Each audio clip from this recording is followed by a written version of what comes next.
to the Who Dat Nation. Welcome to the Dome Patrol podcast, your podcast for the New Orleans Saints here on the KB Radio Network. I am your host, Kevin Reed, and this is the Week 9 preview of the New Orleans Saints versus the Carolina Panthers.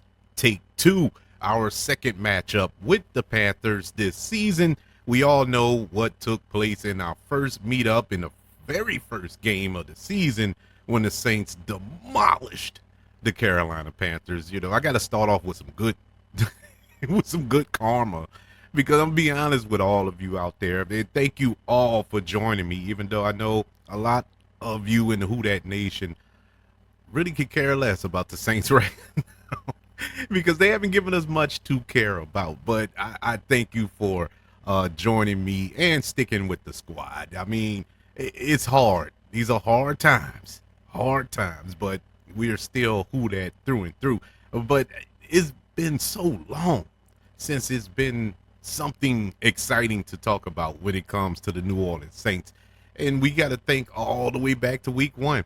Yeah, we won in week 2 as well, but, you know, clear and present danger. We are playing this Carolina Panther team yet again, who we started off the season and it looked like the Saints were going to make some noise.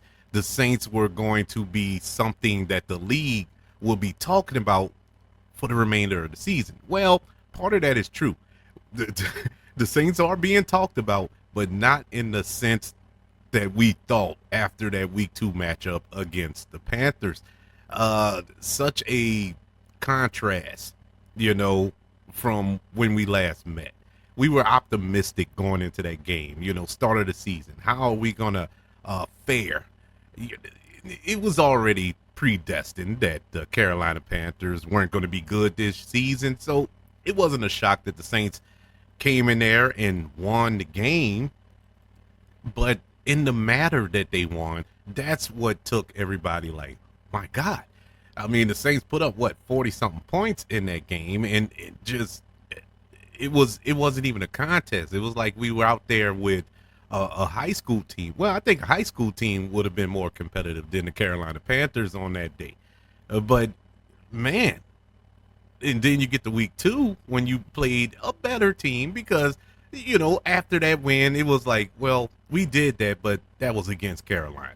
So it really wasn't believable. But a decent team in the Dallas Cowboys were like, okay, can we do this again?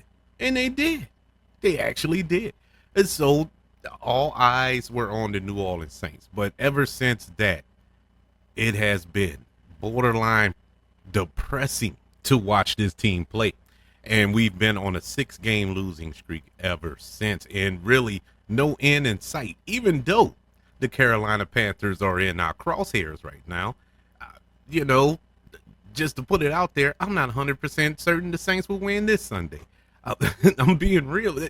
At the style of play that they're playing now, at the injuries that have stacked up against the Saints, and, you know, the coaching that is going on that sideline, they are the worst team in football. A lot of people describe the Carolina Panthers as the worst team in football, being as though they only won 1 game, but we're only 1 game better than them. And when we saw this after week 1, it was like, man, there's no way we will be fighting for last place, if that makes any sense, in the NFC South. But we are. The loser of this game will have sole possession of last place in the division. And, man, this is, boy, how the mighty has fallen. That's all I can say. The New Orleans Saints, who are now 2-6, they look to bounce back this week and reverse their fortunes. They reverse this 6-game losing streak and try to get back to some remnants of what we experienced in the first 2 weeks of the season by playing their last road contest until December the 8th. And it feels like it's been forever since the Saints played in the Dome. What was it? The Thursday night game against Denver was the last time we was in the Dome when everybody left at halftime. But I mean, who cares at this point? Because I think, honestly, I don't think a lot of people coming back to that Dome when the Saints do return. no matter what's the outcome of this game. But that's neither here or there. But the Carolina Panthers, they're 1-7 in a division contest that will take place in Carolina at Bank of America Stadium. The Saints will be looking to improve to 3-6, leading into their 3-game homestand and end their division record at 2-2. And this would require a sweep of the Carolina Panthers for the second consecutive season. That will be the first time since 2019 that the Saints have swept the Carolina Panthers, believe it or not. We have never swept them since 2019. And you think about the bad teams in between that time, in between that 5-year period. And I'm talking about bad team from the Carolina Panthers. You can go back to last year. How did we not sweep Carolina? But we didn't. We didn't. And so this will be the first time, if they're able to pull this off this Sunday, since 2019. The Saints continue to get healthier. We're getting a lot of players back this week. We also have a lot of players who popped up on the injury report that weren't here a couple of weeks ago. So you have that to deal with as well. The hope is for a return to a complementary style that this football team started off the season with that 2-0 start. Carolina dropped to 1-6 just this past Sunday when they lost 28-14 against the same Denver Broncos that we played a couple of weeks ago. But I must say this about Carolina. Carolina plays teams pretty tough, even though everybody and their grandmother know that they're the worst team in football, arguably, debatably, but they're one of the worst teams in football, and they still manage to put up a fight every week, week in and week out. I can't say the same about the New Orleans Saints. I can't say the same. There's been a lot of debate on social media and whatnot about the Saints' effort and whether this team has quit on Dennis Allen and whatnot. I will go to my deathbed to say that the 2024 New Orleans Saints, 8 weeks into the season, they quit on Dennis Allen. They quit. Nobody can tell me different. I don't care what Cam Jordan get up there and say. I don't care what Dennis Allen get up there and say. Demario Davis get up there and say, because they all have spoke on this. Of course, they're going to say, no, nobody's quitting. Everybody's putting in 110%. No. No, you're not. The poor tackling, the poor execution, the being out of position on plays and no accountability. There's nothing going on that screams that this team is putting forth their best effort. If you put forth your best effort and you're 2-6, I can live with it. Why? Because they're trying their best. You look at this past Thursday night. The Jets were taking on the Houston Texans. And the Houston Texans are an up-and-coming team that is really taking the AFC by storm. I'm a big fan of that franchise. D'Amico Ryans as the coach, he's doing an excellent job. C.J. Stroud, the quarterback there, is an amazing young quarterback.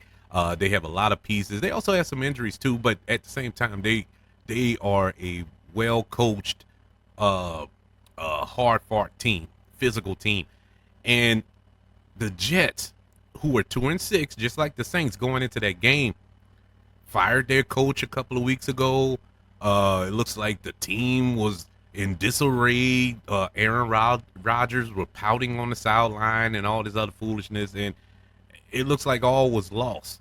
But they fired their coach. They made a trade for Devontae Adams, who we were in play with, but it didn't work out, which is understandable. I don't see where he can fit in on the team anyway, but that's neither here nor there. They do all this. The first week, which was last week, they lost again. They could have threw in the towel. But I watched that game this past Thursday night with the Jets and the Texans.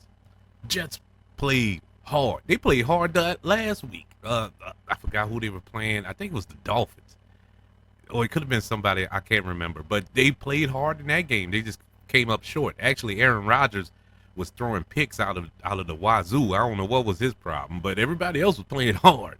This week they played hard, and they played like they were an actual playoff contending team, even though you can pretty much say their season is done at 3-6. You know, in the AFC, that's a tall task. They'll have to win out in order to have a chance at a playoff berth, but they're trying.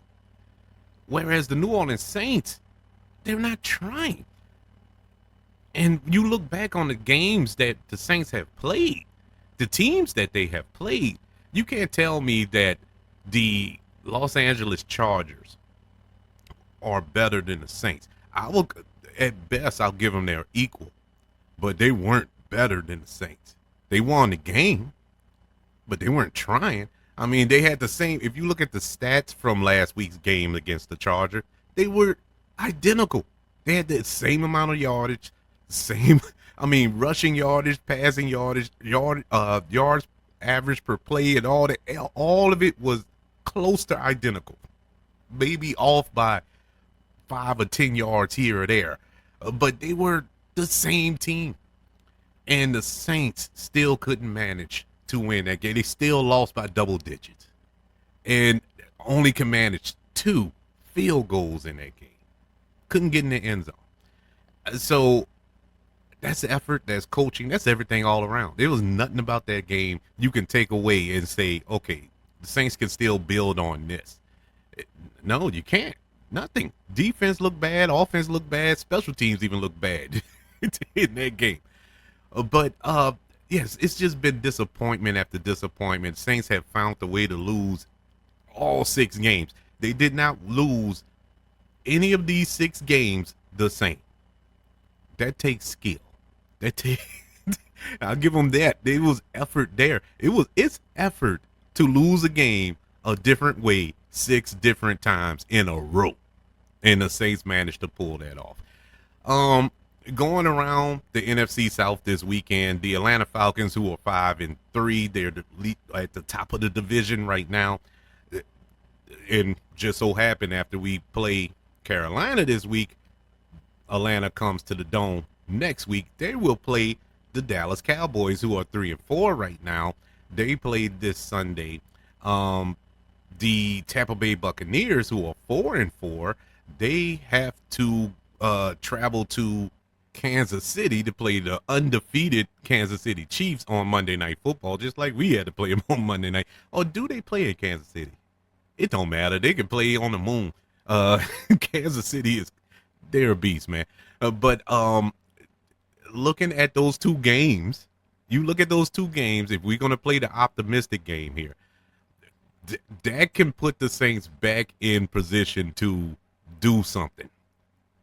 Take advantage of this situation, because the Cowboys, yeah, they're kind of up against it right now. They're struggling as well, but Dallas can beat Atlanta. It's possible. Atlanta has not impressed me. I'm sorry, and yeah, part of this is hate, but most of it is the fact. What impressive win has Atlanta pulled off? Tampa, maybe. The 2 times they played Tampa, I'll give them those 2 games. They look good in those 2 games. But you can make the argument that Baker Mayfield looked horrible in both of those games. That's why they won. But they haven't impressed me. When we played them, they didn't impress me. They have not had that signature win yet. Now, they're 5-3. All respect due to them. You know, congratulations to them. I'm wishing and hoping and praying that we can get up there. I wish we were 5-3 right now, but no. Luck just favors them for some strange reason. You know, think back to that Philly game against Atlanta, when Philly just gave them the game. We virtually gave them the game. I mean, it's a lot of things that just did not. It's a lot of things that just went their way. I'll put it that way. So that's a winnable game for Dallas. And if you want to go to Tampa versus the Chiefs, I mean, come on. I mean, Tampa don't have no receivers right now. Baker Mayfield looks like Baker Mayfield from Cleveland. The last year in Cleveland, he looks horrible right now. And the Chiefs are the Chiefs. The Chiefs haven't had a signature win, I would say, just to be fair and balanced here, but same as Atlanta, but the Chiefs go out and win. Chiefs find a way to win. Nothing is given to them. They find a way to win. Um, Unlike what people may say that the refs help them out as well, but whatever. But that's a winnable game for the Chiefs, which could give Tampa a loss. Now, let's say that happens. That means that Atlanta will fall to 5-4. That means Tampa will fall to 4-5. And if the Saints can pull off this victory against I know that sounds crazy, pull off a victory against the Panthers, that means there will be 3-6. 1 game behind Tampa and 2 games behind Atlanta, with them coming into the Dome the following week. So there's a lot into play here. Like I said, if we're going to play the optimistic game, let's play the optimistic game. But none of that means diddly if the Saints don't come out victorious against the Carolina Panthers. Let's go over this injury report, and wouldn't you know it, there's a name on this report, or should I say a lack of a name on this report, that may make some of you happy. No Derek Carr in sight. There's no Derek Carr on this list, which means Derek Carr is returning. Yes, ladies and gentlemen, all your fears are put to bed. Halloween is over. And so now we have got our savior of the franchise. And I say that sarcastically. Even he joked about it at his press conference when the reporters asked him about it. And I give it to Derek Carr. He said, "No, that's not my job. My job is to be the leader. My job is to be the quarterback, and all the PC answers that you can give, rightfully so. Plus, what else he was going to say? Because if you say anything to the contrary and they lose, he's really going to look like an idiot. But whatever. He touched the hem of the garment. Now he is conveniently back against the worst team in football. Unfortunately, not everybody on the Saints team were so lucky. We have 4 members of the Saints team that have been ruled out for Sunday's game. Starting off with Marshawn Lattimore with his hamstring, he has been ruled out. Bud Means, wide receiver, ankle injury, ruled out. Kendre Miller, who was just put in, is ruled out with a hamstring injury. And rookie cornerback Kool-Aid McKinstry with a hamstring has been ruled out of Sunday's game. Also on the injury list, questionable, we have cornerback Rico Payton, a wide receiver Cedric Wilson Jr., guard Nick Saliveri, and Sean Lemuyu, guard as well. They are questionable for Sunday's matchup. Doubtful running back Jamal Williams with a groin injury. That's not good, because that means that this is all going to fall on Alvin Kamara. Now, the Saints did bring back Jordan Mims this week, with all of this news with the running back situation. And Jordan Mims was a pretty solid running back, throughout camp and preseason. So he can help, but man, I shouldn't be too upset about the Jamal Williams situation, because they don't use him anyway. I don't know how he hurt his groin. They don't use him. He gets 2 touches a game, and that's a good production from him. 2 carries a game, basically. Yeah, they do not use him. It is ridiculous. But that's your injury report for the New Orleans Saints going into Sunday's matchup against the Carolina Panthers. Let's go over the team leaders. Starting with passing yardage, and the returning Derek Carr is still, after missing 6 weeks of the season, still the leading passer on his team with 989 yards passing and 8 touchdowns and 4 interceptions. Leading rusher is, of course, Alvin Kamara with 505 rushing yards this season with six. Is it six? Yeah, six touchdowns this season. Leading receiver is Chris Olave with 387 yards receiving and only one touchdown, believe it or not. And as far as defense is concerned, our leading tackler on the team is Paulson Adebo with 52 tackles. He's also the leading interception getter with 3. And I guess it's going to stay at that because he's out for the season. So there you have that. Let's go through the league rankings so far through 8 weeks of the season. We know that the Saints are 2-6. The Panthers are 1-7. Scoring average, Saints ranked 16th in the league, 23.5 to the Carolina Panthers, 29th ranked in the league with 15.5. Opponent scoring average, Saints are 25th in the league, allowing 25.8 to Atlanta's dead last. I didn't realize that, but they were dead last at 32, allowing 33.9. Total offense, Saints are 20th in the league in total offense. The Carolina Panthers are 29th. Rushing offense, Saints are 21st. Carolina is 24th. Passing offense, Saints are 19th. The Carolina Panthers are 30th. Total defense, Saints are dead last still. But right ahead of them by a smidge at 31 is the Carolina Panthers. Rushing defense, Saints are 28. Carolina is dead last at 32. Passing defense, Saints are once again 28. Carolina is 25th. The turnover margin, Saints are 11th in the league with a +2. Carolina is 29th in the league with a -6. Going back to my preseason predictions, I had the Saints winning this game against the Carolina Panthers in week 9, and I'm sticking with that. The Saints will come out victorious. My keys to victory this week, Saints need to figure out how to run the ball. And I don't know if it's I don't know if it's fate or being cursed or whatever, but it's weird that our running back situation is the way that it is.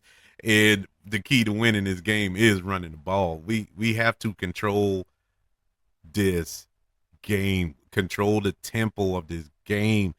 And if Derek Carr comes back, you can't ask Derek Carr to come back and throw the ball 40 times. Let's ease him back into this and virtually do what you did the first time you played the Carolina Panthers, because the Derek Carr didn't drop back like that. Derek Carr only took shots when it was there. You set it up with the play action, and you set up the play action with the run. And so you have to run the ball. Carolina defense is just like the Saints defense, not that good. Not that good this year. And so running the ball will be paramount. It's going to be a little difficult on defense, even though Carolina really don't have any quote unquote weapons to be concerned about on the offensive side of the ball. But with 2 corners out and actually three corners out and one that's kind of iffy going into this game, it's going to be a tough one, not to take advantage of that if you're Carolina. And so they're going to test whoever we have out there to replace Lattimore and Kool-Aid and Adebo. So it's all going to fall on Alontae Taylor's shoulders. Can he handle it? Maybe. But that takes away from your blitz packages because they love to blitz. Well, let me take that back. When they do blitz, they use Alontae Taylor. Saints don't blitz. So whatever. I think this is a game Saints can win. This is a game that Saints should win. Even though we look like hot garbage for the past month and a half, we still should come out victorious in this game. With that being said, if the Saints don't win this game, the question will be, moving forward, what are you going to do, Mickey Loomis? What's your move now? That will be a 7-game losing streak. Seven.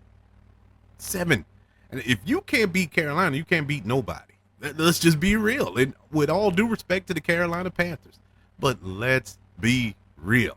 If you cannot beat Carolina and beat them convincingly now, look, I would take a win right now any way I can get it. I think we all feel that way. But come on. You got to wipe the floor with the Carolina Panthers.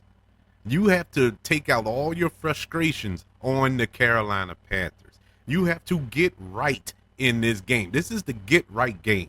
This is to put things back in order. Put things back the way they used to be, the way they were when we started off the season. I'm not asking the Saints to go out here and win 47-7. I'm not asking them to do that. But what I am asking them to do is look like a team that wants to win. I mean, I'm not asking a lot here. We're not asking a lot here. But we shall see, man. I'm picking us to win, but trust me, I'm not putting a penny towards us. If I was a gambling man, this would be one I would stay away from because I am not 100% confident that the Saints will win. Should they? Yes. Will they? I have no earthly idea. But I would like to know from all of you in the Hudak Nation, what do you think about this game going forward? Do you think the Saints can bounce back? Or do you just think it's another game? Or have you checked out? And I can't blame you for that. I'm going to be honest with you. I had to talk myself up to do this show today. I really did. Yeah, I sat down to do this. I got some notes together, sat down to do this, and twice before I actually started recording. And I got up the previous 2 times. I was like, I'm not doing this. And then about an hour go by, I sat back down like, you got to do it. So I started a little while, and it wasn't there. The energy wasn't there for me. So I got up again. I erased everything. I said, nah, not doing it. Then left again, and it hit me. And I don't know. It was like a voice in my head was like, this is your team. You love your team. Even though your team sometimes act like they don't love you. This is your team. Go ahead, do the show. So here I am. I did the show. I had to talk myself up to do it. It's hard, man. This is hard. This is a hard season. This is probably one of the hardest seasons to watch in a long time in the Who Dat Nation. This is hard. And I think it's their own fault. Well, I know it's their own fault for a number of reasons. Number one, the way you started off the year. You started off the year on fire. Like you was the greatest team to ever touch the field. You was the greatest show on earth 2.0. You know, I'm like, man, this is going to be an exciting year. And then it just went down here. How can you look like the best team in the league to the worst team in the league in a matter of a month and a half? I never seen anything like this. But anyways, I went on that little tangent there. But I asked the question, what do you think about this game? This game. Let's not worry about what happened in the past. Let's worry about this game. What do you think is going to be the end result? If I can talk, it's going to be the end result of this game. Email the show, kbradiopodcast@gmail.com. You can also search for this show on all social media platforms. Just search for the KB Radio Network. Don't forget about YouTube. Subscribe to the KB Radio Network channel and share this video if you don't mind. Also, don't forget about the 5 stars, the reviews, and sharing this show if you're listening on Apple Podcasts, Spotify, iHeartRadio, wherever you are currently listening to the Dome Patrol Podcast, your podcast for the New Orleans Saints here on the KB Radio Network. Everybody, thank you for joining me for this preview of the Week 9 matchup between the New Orleans Saints and the Carolina Panthers. Don't forget to join me after the game as we celebrate a Saints victory, hopefully and prayerfully. I want you all to enjoy the game. I hope everybody enjoyed their Halloween. And at the time of this recording, it's All Saints Day. And you know what that means? It is the 58th anniversary of the New Orleans Saints becoming an NFL franchise. It's the Saints' birthday today. So maybe that will inspire them to win. Who knows? We'll see. But I'm excited. I'm excited going forward because you know why? It's another week means we're a week closer to ending this season from going through this misery yet again.